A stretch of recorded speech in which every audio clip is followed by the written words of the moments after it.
Hey, it's Ginny.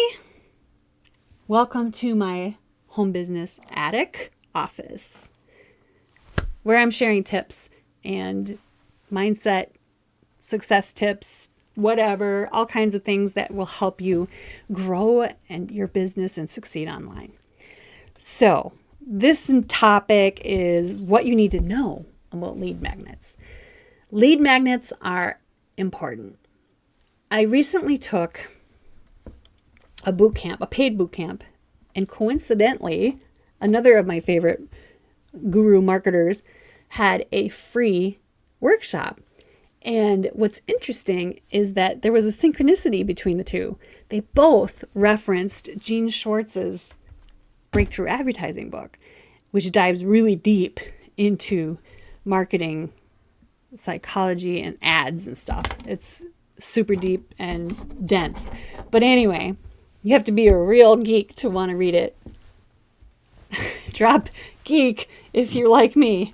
So anyway, what's interesting is that they both, today, on both of the calls, talked about lead magnets. And today when I'm recording this. And it's interesting because everybody that is a marketer will recommend having a freebie unless you have some influence. Now, there is some reverse psychology around not having a lead magnet. You have to have some really good copy on your site. I can show you examples. Maybe I'll do that one day. We'll look at sites because I know some people who have wonderful curated lists just from people putting in their emails because they want to read their emails. I would love to be that person one of these days. But I do have lead magnets to get people on my list. And what it needs to be, number one, start with things that you know that you can teach. They also need to be relevant to what it is you're offering. And hopefully you know a lot about what you're offering, right? So the lead magnet should be around a topic that you're familiar with. It should feel natural so that you feel more confident talking about it. Number two is keep it simple. So it doesn't need to be big and fancy. It also shouldn't be too complicated. Simple is better. Simple is easier. Simple gets you started. So you step forward and do something. So don't make it too complicated. Keep it simple. I think that's a rule for almost anything in life, right? The whole KISS concept. Keep it simple, silly. Number three is actually give real value. Don't give them fluff. Don't give them something stupid. Yes, give them something that they can take and run with. Give them something that will give them a result. Because if you're the person that breaks through whatever they're stuck on, you're the hero. They're going to buy something from you, right? So give them real value. Give them something that they can act on, something that will give them results.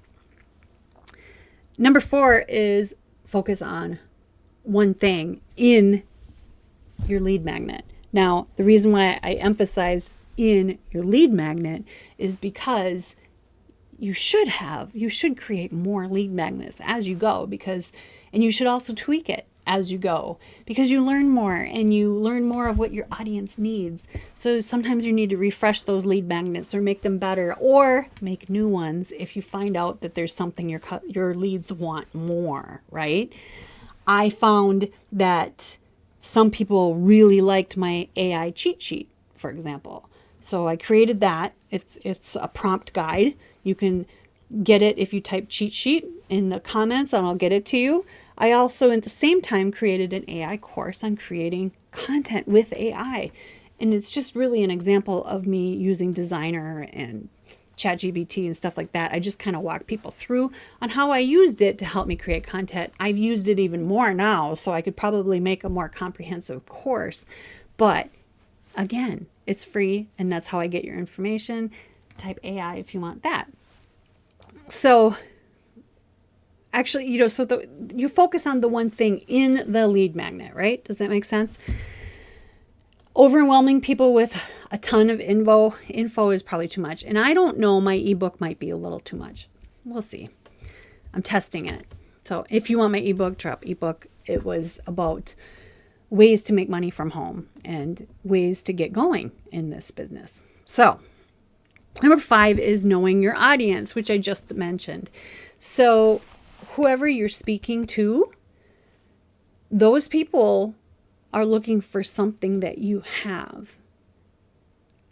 My mentor always said, I'm looking for people who are looking for me.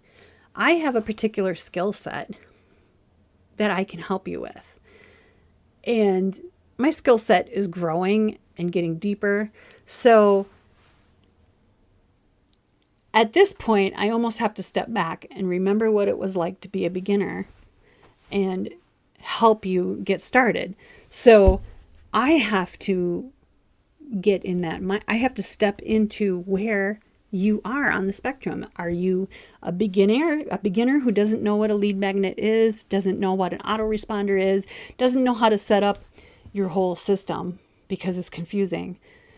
You could be there, or you could be a more advanced marketer that just needs some more ideas and maybe a little bit deeper marketing psychology and stuff like that. So there's different places where my audience are, but my lead magnets need to speak to them, if that makes sense. So know what they want, know their language, what they talk about, what they lay in bed thinking about, worrying about. An idea just popped into my head and I forgot what it was. There was at one time in one of, was it Dan Kennedy's book? Oh, I'd have to look. Anyway, I don't want to get off on a tangent. So number 5 was know your audience. So know what your people want. Do a little bit of market research. Figure out where your people are hanging out. Here's where I found people. I found Reddits and subreddits where they're hanging out. I found conversations right in there where they're talking about their problems and their issues. I found Amazon books and read the reviews, because sometimes in the reviews you might find holes where, like, they didn't like this about this book because it wasn't detailed enough, and maybe you know the details, or maybe it was too detailed and you can simplify it, stuff like that. So Reddit, Amazon, and Facebook groups, of course.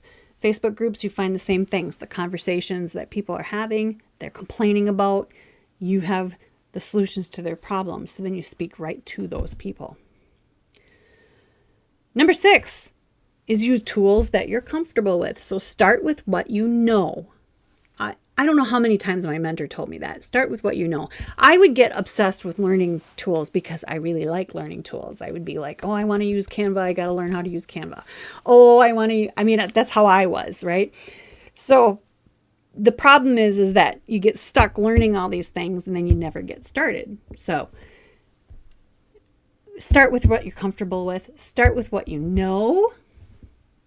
Start with what you know how to do. So let's say you know how to create a Word document. So use Word. You can export that as a PDF and there is your lead magnet, right? If you're comfortable with Canva and you want to use some of the templates that I showed you on another episode, then use Canva. By the way, all the tools that I use, I have in my ultimate list of home business tools. If you want that, type tools, I'll get it to you. Number 6, that was number 6. Find tools. Use tools you're comfortable with. Number 7, create a clear call to action. So the goal of the lead magnet is to take the audience to the next step, right? So let's say you're signing up for an email list, or you're downloading a free resource. So my ebook, for example. The next step is check your email, because your download link will be in your email. So that's my call to action. It's actually on my little thank you note when they put their email in. That's the call to action. On the site itself, the call to action is download your book now. It's just a button, right? Because they need to put their email in so they can get their book. So you need to tell them what to do. I'm not sure why that is, but if you don't tell people what to do, they get confused. And there's a quote hanging around out there. If you know it, drop it. I can find it, but I'm not going to take the time to do that when I'm talking to you live. But there is a confused prospect won't do anything. And that's not the quote, but it's something like that. But a confused prospect just won't. They won't buy. They won't put their email in. They won't do anything because they're confused. And it only takes that split second of confusion. So you want to make it clear. And I've made this mistake many, many times. Many times. I don't know how many times people have looked at my page, people who are smarter than me, and said, well, Ginny, it's unclear. This is confusing, and they'll read it out loud, and I'll be like, oh, yeah, that does sound confusing. So there is a tip for you right there. Read your copy out loud. Turn yourself around. Here's what I do sometimes is I'll send emails to myself. I'll look at capture pages on my phone because it's different than looking at my desktop where I'm working or my laptop. And I can feel like I'm maybe the prospect looking at my page and I can see it through different eyes. You have to put their eyes on and look at it and see if it's confusing. So clear call to action. Number 8, make it attractive, which can be simple. Simple is much more attractive than too busy, right? So just keep it simple, keep it clean. I don't know how many times I've had too busy of a website, and that's confusing too, because their eyeballs are going all over the place, and you want their eyes to stay on your copy, to stay engaged until they click the button or whatever the call to action is. Number 9, share a story. Add a personal touch, even if it's just a sentence, right? On my page, I just did a little tiny blurb about me, and I kind of hooked it into how I'm in the same situation, how I've overcome that situation, and how I know how to help them. Storytelling is powerful. You should really, really hone that skill. I'm still honing that skill because that is like the most powerful. Keep honing that skill. I keep forgetting to go back to using the skills that I learned. Maybe one of my future workshops will be on storytelling. You should be on my list if you want to be in any of my workshops, because I've got ideas popping up and questions from clients that I'm going to help them with for free, and you might want to be a part of that. Okay, so number 10 is test and improve. So don't worry about it being perfect. Perfect is an enemy to you getting anything done. So good enough is good enough for now, right? And if it flops, it flops. Big deal. Then you look at it and you figure out what's wrong with it. You fix it. You put it out again. And there's always room for improvement. And the best feedback you'll get is the lack of action, right? I mean, if you're not getting leads, then I don't know if if it's your lead magnet or if it's the fact that your page isn't congruent with the lead magnet or whatever. There's all kinds of reasons, but test and improve. I've heard big marketers say that real marketers know how to do split tests and know how to test things. I don't get that geeky, but they are right. You do need to test and improve. So to wrap that up and summarize, 1, start with what you know, something that you can talk about. 2, keep it simple. Doesn't need to be complicated or fancy.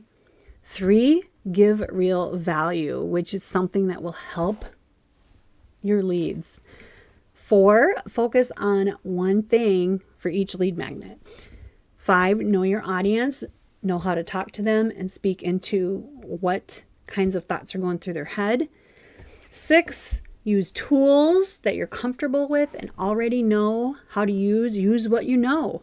7, create a clear call to action, like on the button, and also how to get the thing, right? 8, make it attractive, but also keep it simple. That's kind of goes with the other one. 9, share a story so that it's more personal and engages them and brings them in to get to know you a little bit. 10, test and improve, repeat, off to the races.